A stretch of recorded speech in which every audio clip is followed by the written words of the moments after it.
Obera ku Twitter ko ine bintu ebijalo bitekayo bisinga byonna biri ku relationship katolina ke wata kati relationship likasera zeze kuli ku mutwa. Yes, relationships make the world go round.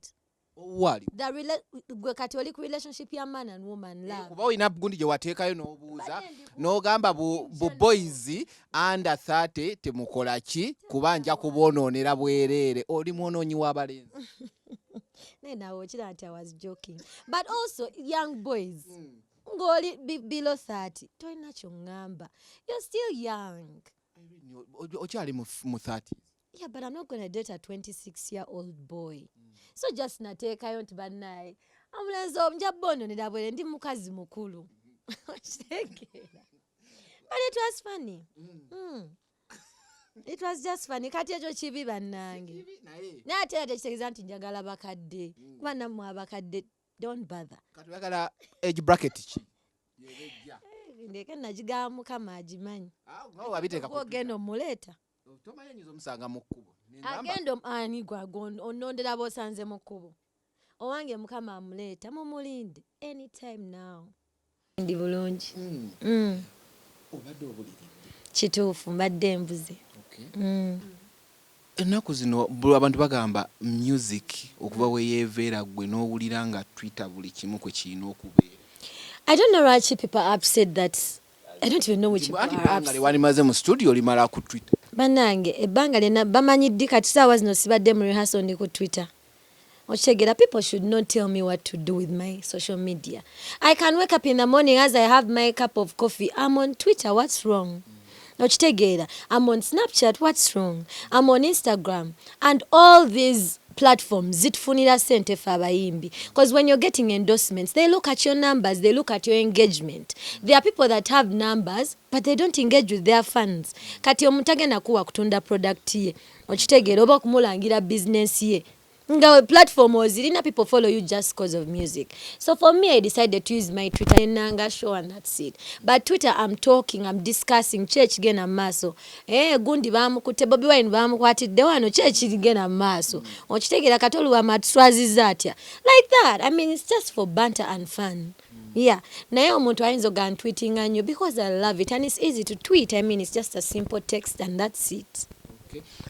Obera ku Twitter ko ine bintu ebijalo bitekayo bisinga byonna biri ku relationship katolina ke wata kati relationship likasera zeze kuli ku mutwa. Yes, relationships make the world go round. Wali gwe kati oli ku relationship ya man and woman love. Kuba ina gundi je wateekayo n'obuuza n'ogamba bu boys under 30 temukola ki kubanja kubonoonera bwereere oli mwonoonyi w'abalenzi. Now, I was joking. But also, young boys, ngoli below 30, toina chongamba. You're still young. Ochali mu 30s. Yeah, but I'm not going to date a 26-year-old boy. So just nateka yonti banai. Amulenzo mjabono ni dabwele ndi mukazi mukulu. But it was funny. It was just funny. Kati ejo chibi bannange. Na ate atekitegeza nti njagala bakadde. Kuba nammwe abakadde don't bother. Kati oyagala age bracket ki? Ndeke nagiga Mukama agimanyi. Ngawo wabiteeka ku ogenda omuleeta. Tomanyi nyizo omusanga mu kkubo. Agenda ani gwagondo onondera bosanze mu kkubo. Owange Mukama amuleeta mumulinde anytime now. Di Irene. Bannange obufumbo buva wa Mukama. Ate temugenda kumukaka kola ki? Fumbirwa muntu gwe saagala. Mumbasanyuse. Munaaberayo mu bifumbo nga bankuba emiggo. Ndeka mulinde. Kwa Irene tutunulira manager ye yakimala naye ate omuyimbi we kiganyi. Ki ekiganyi? Omusajja. Ani agambe mbutaliyo. Lwaki oyagala gambo kiganye tekinagaana mutwale eri. Olatolaba nze nyimba ku mikolo abantu bafumbirwa nga bali 40. Nyimba ku mikolo ng'omukazi ali mu myaka 45. Okitegeera nga baawa amukubye embaga kiki otegeeza. Abantu bya nakyeyombekedde. Nedda nze ngenda fumbirwa nzaale n'abaana ekyo sinnakigaana.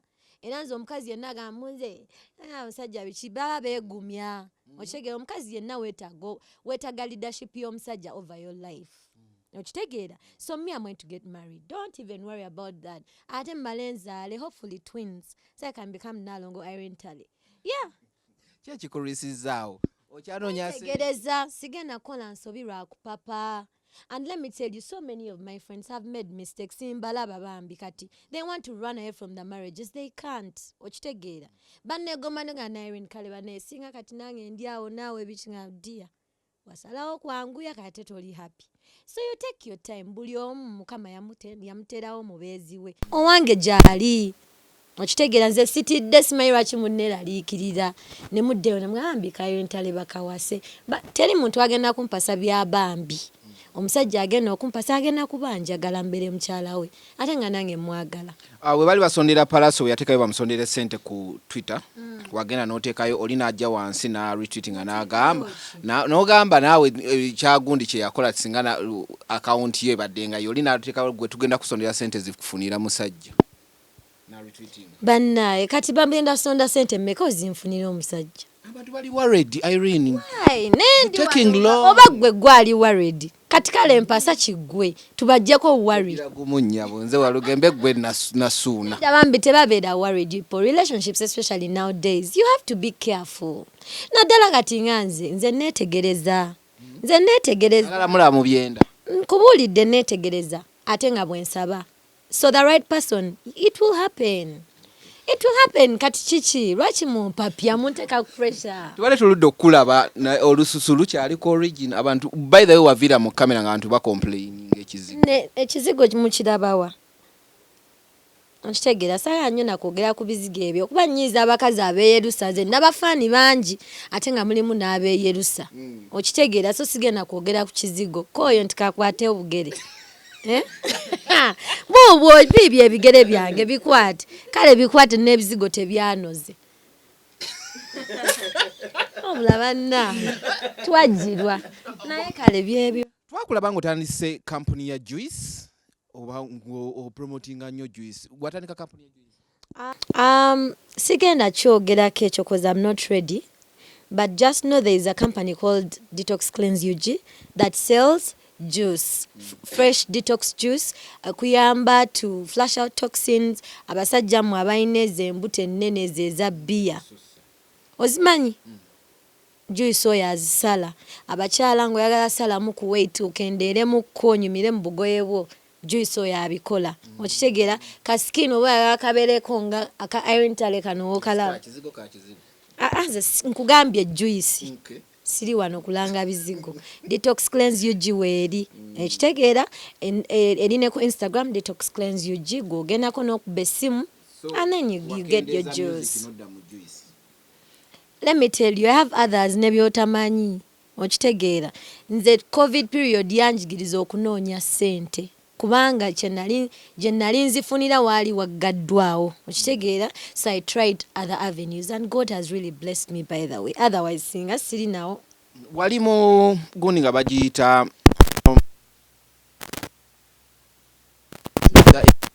mu bagundi nga mwotambulira abakyamagero baani. Still my friends. Yes.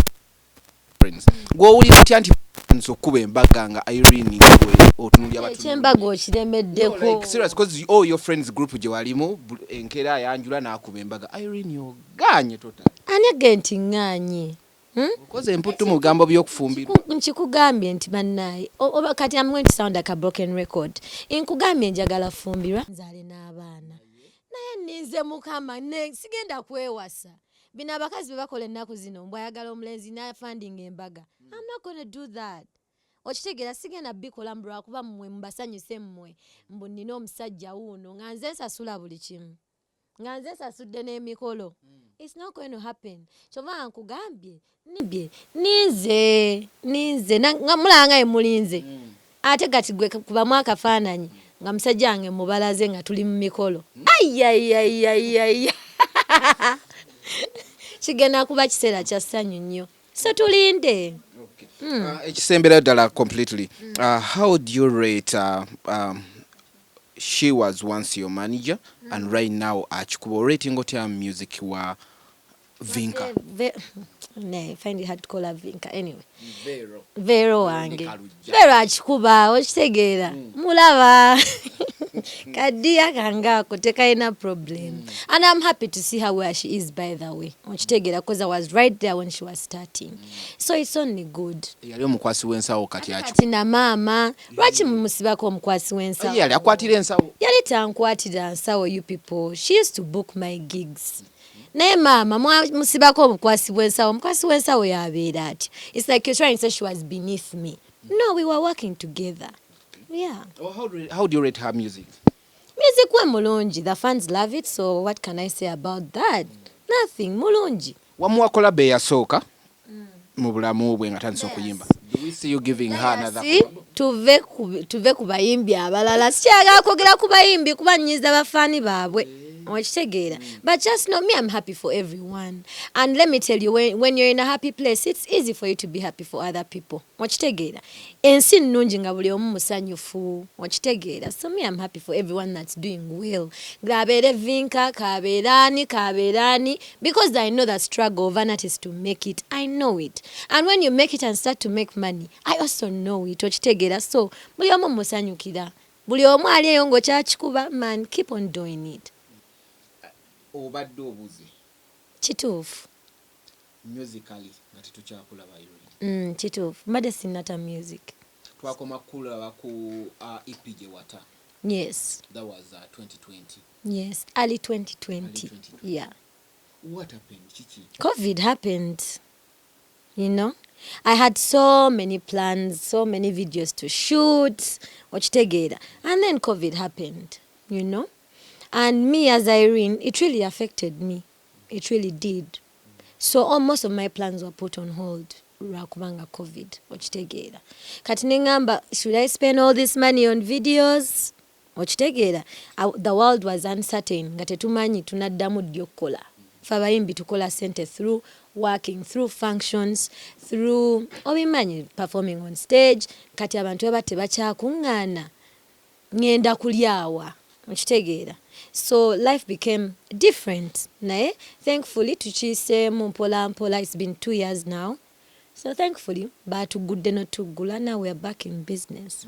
Omule yaja natugamba n'agamba mbu no hit gye wasembayo okuba owagabe ekyetaano ku Twitter mu COVID.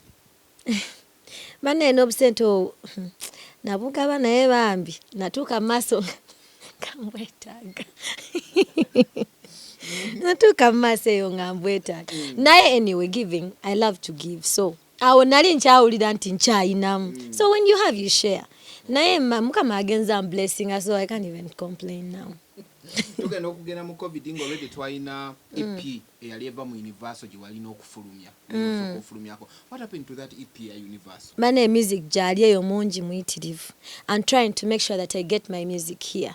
The problem is COVID hit before we finalized. You know, I have some songs that are recorded, but in different studios. So that means I would have to go back to Nigeria, which I don't know when. But nagamba ezo kasitaje eziri. My music omulungi takaddiwa. Music ne wabera mu studio takaddiwa.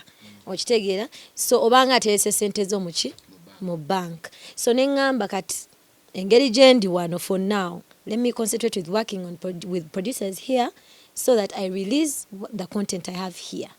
Yeah. Nenga deal ya Universal ekyali kayo. Bane deal tujja jogerako. Nabayo. Bane let me tell you guys, we had so many plans. Nga wembagambi. Nange ng'omuntu ola nti okimbuuza. Nange ng'omuntu bambi kinkolaki? Kimmenyamuko because we had planned a lot. And then COVID hit. And when COVID hit, there were a lot of changes in different companies. In different companies. So let's say Universal is one of those. But saga again, I'm with depth of that because what is the point? No, I wasn't. Universal yakusala. Why would they? We had just started our journey, so why would they? That music of a bad singer? Dolly. Chomalaba, ebintu ebimu sirisikkirizibwa byogerako. So that's why I can give you in a nutshell what happened. But the good thing is Irene nzuno wendi. Okitegeera mwagala nze ba mwagala Universal. tukwagala naye twali tumanyi okikubye tufunye omuyimbi mu universe era tengenda kufa kati nkyaliwo ng'omanyi ki ekijja birungi byokka nze mu bulamu bwange ever whenever there is a setback God is planning something amazing for me always. Kala omuntu weebuliza nti Irene wejjusa okujoininga universe kuba ffe tulabayo kirungi kyavudde. Let me tell you something. Nze tewali kyenejjusa in this life. Everything happens for a reason. Okitegeera nyinza leero okugezaako eno venture n'egaana bwegaana tekitegeeza nti that is the definition of my entire life and my success or my career. It only means when one door closes another opens. Okitegeera me, that's how I look at life. Nyingira ekintu, of course I'm very enthusiastic about it. I'm very excited. I'm going to give it my all. If it doesn't turn out like that, the only thing I can do is to move on. Ate nga kirungi because me whenever I move on sidda mabega neeyongera ki mu maaso sebirungi bijja ate oba oliyo nga you worried about Irene bannange biki bambi temweraliikirira okitegeera temweraliikirira nkimanyi mbadde embuze nnyo naye kati nkomyewo. That's the main focus. Nkomyewo wendi tewali kikyuse nti eddoboozi oba bankola operations kyamanyi kuyimba ti engalo zaakutuuka sikyasobola kusuna ndongo okitegeera buli kimu nkyasobola kikola nga bwe nakikolanga te kati now with the experience and the lessons I've learned, it can only go up from here. Okay. Omuntu naye kubana twali tumanyi nti universe yali ekupangisiza apartment batugamba ne mu apartment wavayo kati wadda munyonyo. Nadda munyonyo? Naye mwani yabaga nti universe yampangisiza ka apartment. Omwali abanayigira mwe basulanga. Naye bannange kati ola addaasa ebintu byonga byonna sibimanyi. Apartment they have never tebampangisiza ka apartment. I live in my house. People that know me know where I stay. Nze sigenda baga nti mbeera wano oba I give you access to that private life. That's my private life. Just manya nti nsula bulungi ate nsula mu white. Yeah, I sleep in only white bed sheets. Okay. Yeah, I do because that's what I love. Ntale nga tuzzeeko tukusanze wano mu rehearsals olunaku olwaleero. Yeah, I'm rehearsing for Valentine's. Nina show ya ku Valentine's. Awamu ne Eli and the band ku Meli Impala e Munyonyo. So mwenna tubayita mujje jangu n'omukyalawo jangu n'omwamiwo. Now atayina jangu oyinza ofunireyo tomanya. So everyone is it's a celebration of love. So you come through and tugenda bawaka performance akalungi ennyo. Yes, anga tuvude ku Valentine olunaku olwaleero. When do we see new music? It's coming out very soon. Very, very soon. If you don't follow me on social media, bambi following ku Instagram, ku Twitter, ku Snapchat, ku YouTube, like subscribe because that's where I usually make my announcements.